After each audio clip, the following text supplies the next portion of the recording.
Exclusive! Army Reservist na modus umano ang pagpatay sa ilang Hapon para makaklaim ng insurance, arestado. Mga paghahanda para sa Grand Parade ng Sinulog Festival, ihahatid live ni Vicky Morales mula sa Cebu. At Gil Cuerva na bibida sa Pinoy remake ng My Love from the Star, pumirma na ng kontrata sa GMA Artist Center. Yan at iba pang balita, abangan sa pinagkakatiwalaang 24 oras.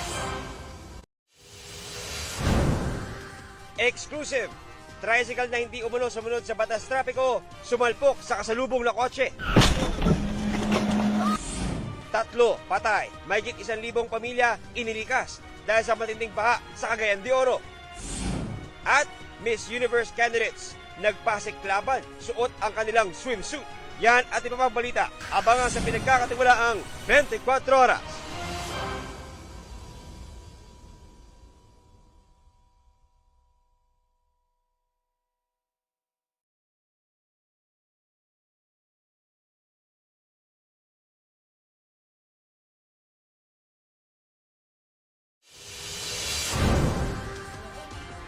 Sanggol na tinangay umano ng isang kasambahay at inuwi sa probinsya na ibalik na sa kanyang pamilya.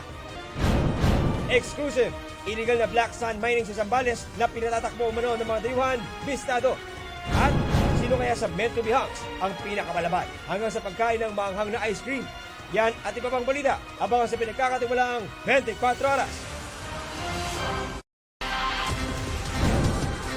Pati ang Moro Islamic Liberation Front, katulong na raw laban sa mga teroristang Maute.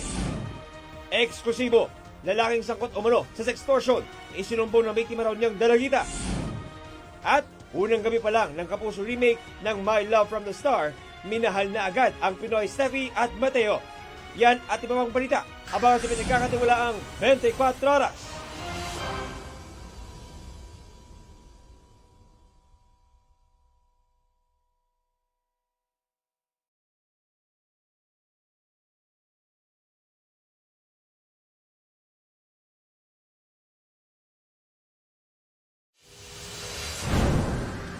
Kolehiyala, nakaladkad at nasuntok pa nang makipagpambuno sa snatcher ng cellphone. OFW sa UAE na nasa death row matapos mapatay ang amo, ligtas na sa bitay. At mula sa pagiging kontrabida, si Odette Can, kinaaliwan ngayon sa ika-6 na utos. Yan at ibang balita, abangan sa pinagkakatiwalaang 24 oras.